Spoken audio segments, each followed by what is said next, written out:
Well, we're here today because at the Museum of Science and Industry here in Manchester, we're launching the new Revolution Manchester Gallery, a fantastic development which is part of the £9 million we've invested in the Great Western Warehouse. Behind me, you have this fantastic sculpture. It's very spectacular, but you also have the opportunity to become part of Manchester's history, because with one of these little cards you can register on this forest of registration posts behind me, take a picture, and suddenly that appears on that sculpture.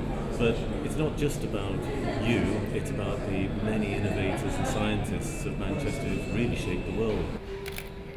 It is very impressive. I learned something.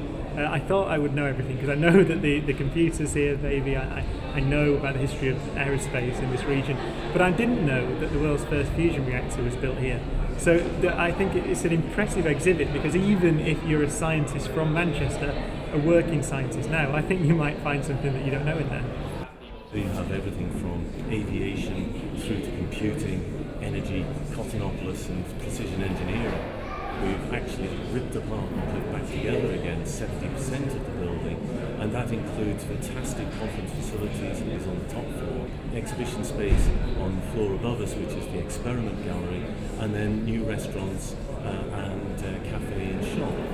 The reason for the conferencing is we want to look at the way we can become more commercially sustainable, because we're funded by DCMS, the Department for Culture, Media and Sport, which is wonderful, and their funding goes to financial year 2014-15.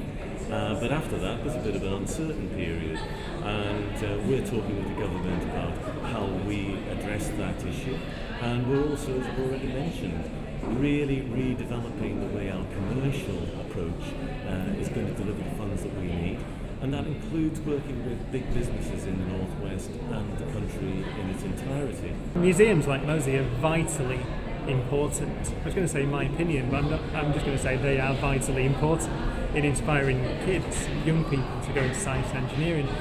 I visited here as a kid, and it was one of the reasons that I became a scientist, because you can have that innate interest in science. I think virtually every child does, but you need it reinforcing. You need to come somewhere that's interesting. You need to be able to see these things close up, to see these machines on which the modern world was based. It's key that education comes across in a way that's accessible and really stimulates people into learning.